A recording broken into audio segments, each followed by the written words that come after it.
به عنوان یک فروردینی باید اینو بدونید که جسارت بالای شما باعث میشه که دیگران به شما غبطه بخورن و مورد حسادت قرار بگیرید و این که ویژگی‌های فوق‌العاده یک فروردینی به حساب میاد که جسارت بالای اون باعث میشه که مدیریت خاصی بر کارها داشته باشه و اغلب در پارتنر بودن یا همسر داشتن میبینید که اون فردی که فروردینی هستش داره مدیریت میکنه، چون این جسارت بالا یک اعتماد به نفس فوق العاده خوبی رو به یک فروردین ماهی میده که بتونه مدیریت ویژه‌ای روی کارها و فکرها و زندگی و روتین زندگیش داشته باشه که به سمت موفقیت برسونه و این جسارت بالای یک فروردینی هستش که میتونه اونها رو خاص بکنه. که من مینروا هستم، اومدم فروردینی های زندگیمون رو با هم دیگه بررسی داشته باشیم واسه حقایقی که جمع‌آوری کردم. اگر ویدیو رو دوست داشتید حتما دکمه ساب و لایک و یادتون نره از من حمایت بکنید و سر بزنید به ویدیوهای چنلم. راجع ماهای تولد دیگه هم ساختم و این پلیلیست ادامه دار هستش و حتما از من حمایت بکنید و نظرتون رو حتما راجع ویدیو توی کامنت ها دوست دارم بدونم. خب وقتی که اعتماد به نفس بالایی رو یک فروردینی داشته باشه باعث میشه که مورد توجه دیگران قرار بگیره، حالا چه توی بیزینس باشه، کاری باشه، چه دوستانه. اگر رابطه عاشقانه باشه که خوش به حالشون، مورد رمانتیک قرار گرفتن واقع میشن در موقعیتی که هستن. چرا؟ اون طرف قربون صدقه‌شون میره و اینکه تو ذهنشون میمونه که این طرف واقعا میتونه منو به جای خاصی توی این رابطه برسونه. و فروردینی اگه دارید توی زندگیتون و دیدید که اعتماد به نفس بالایی داره، حتما این ویدیو رو بهش نشون میده که بهتر خودش بتونه بشناسه. این جسارت بالا باعث میشه که مدیریت فوق العاده خوبی داشته باشن و اعتماد به نفس بالایی رو رقم بزنه براشون. و در ادامه یک فروردین ماهی، چون که دلسوز بودن جزو رفتارهای اون به حساب میاد و دلسوزی در اکثر فروردینی‌ها واسه جامعه، واسه دوستاشون، واسه روابطشون، واسه تمام آدم‌ها، حتی کسایی که بهشون بدی هم کردن، دلسوزانه فکر میکنن و آدم‌های دلسوزی هستن و میتونی روشون حساب باز بکنی که انسانیت زیادی توی فکت ماهای فروردینی به حساب میاد. و همینطور باید اینا در نظر بگیریم که از اونجایی که گفتیم اعتماد به نفس بالایی دارن، شجاعت بیان حقیقت والایی رو از اونا میبینیم که این واقعا ستودنی. یک فروردینی شجاعت اشتباهاتش رو که گردن بگیره رو در آخر سر میتونیم از اونا ببینیم و حتی فروردینا میدونن که آقا من میتونم شجاعت اون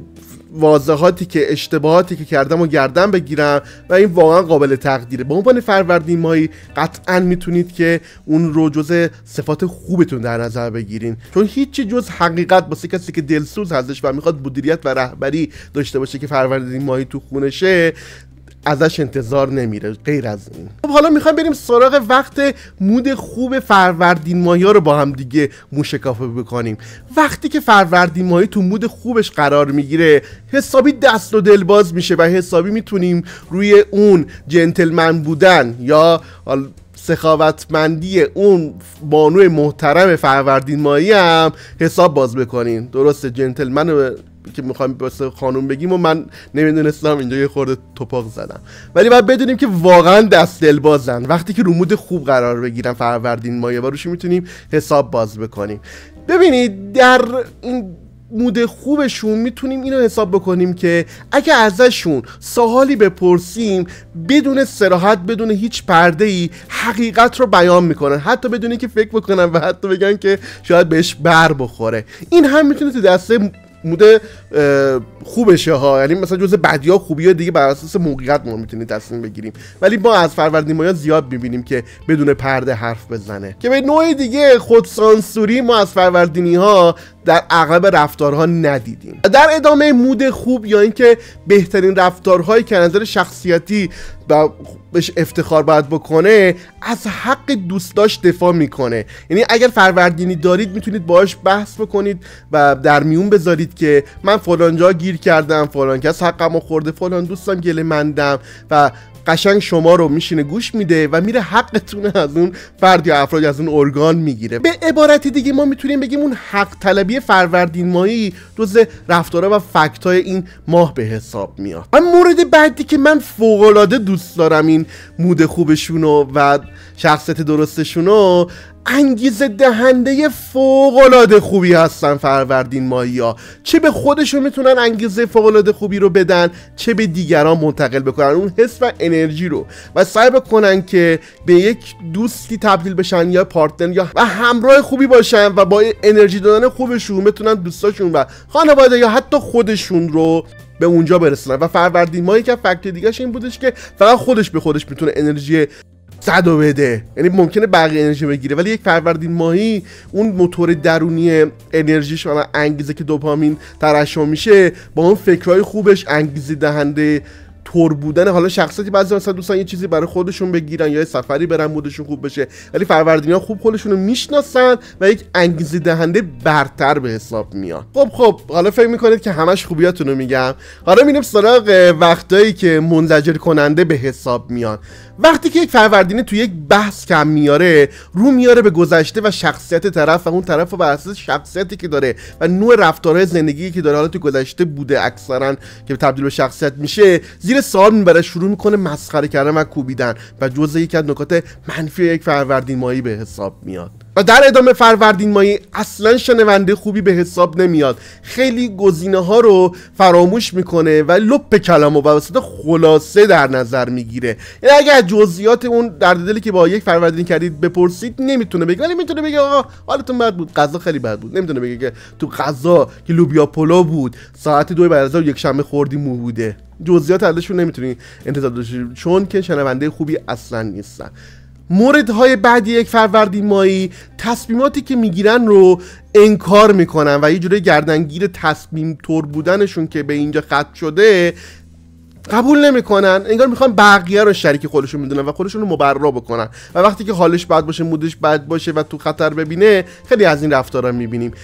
و مورد آخر که خیلی مربوط میشه به مورد اولی که گفتم، اشتباهات گذشته طرف رو خیلی به روش میارن. همونطور که گفتم گذشته طرف تبدیل به شخصیت شده، گذشته طرف هم خیلی به روش میارن. یعنی کلا تو گذشته و اینکه آدم‌ها چه کارهایی کردن، چه خطاهایی رو کردن به یاد میسپارن و ممکنه تو مود بدی باشن خیلی به روش بیارن و این جزء نکات منفی یک فروردین ماهی به حساب میاد که چند تاش درسته چند تاش غلطه حتما تو کامنت ها بگید، خیلی خوشحال میشم. یه فکت خیلی عجیب و قابل توجه راجع به بیماری‌های خاصی که یک ماه تولد میتونه داشته باشه که فروردین ماهی‌ها به خاطر فعال بودن زیاد و غرور زیادشون باعث میشه که خیلی کارهای زیادی رو انجام بدن و ناتموم به حساب بیاد و گلگت کردن به حساب میاد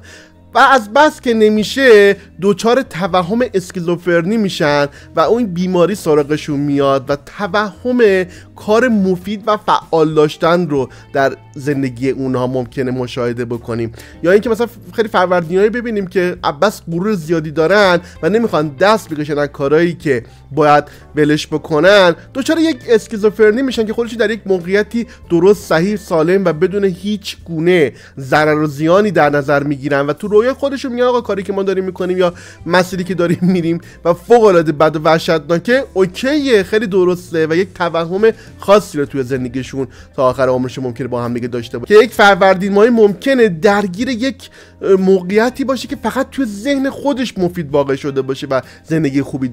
داره میگذرونه و بقیه که همراهشن اصلا اینطوری نیستش و اگه میخوام مورد قضاوت قرار بگیرن یا برن پیش تراپیست بهشون میگه که این واقعا یک بیماری اسکیزوفرنی طور هستش که تو مبتلا شدی. یک فکت جنجالی هستش، اما من خودم خورده فکر کردم راجع به این، مثلا شده که خیلی آمون دچار اسکیزوفرنی بشیم که فقط انگار خودمون خلق کردیم اون عشق و رابطه و اون مسیر زندگی که داریم میریم توی کار و شغل جلو و برامون خوب بوده، یه جا حسابی سرمون خورده به سنگ و فهمیدیم که فقط این یک وهم خوش بوده و یک خیال خوشی بوده که واقعیت نداشته. که این فکت واسه فروردینی ها انگار زیاده که خیلی دوست دارم که اگر خوشتون اومد از این ویدیو بازم دکمه ساب و لایک از من حمایت بکنید، توی کامنت نظرتون حتما دوست دارم بدونم و سر بزنید به ویدیوهایی که تو پلیلیست چنلم گذاشتم. من مینروا هستم و امیدوارم که فروردینی های خوب زندگیتون رو از دست هیچ وقت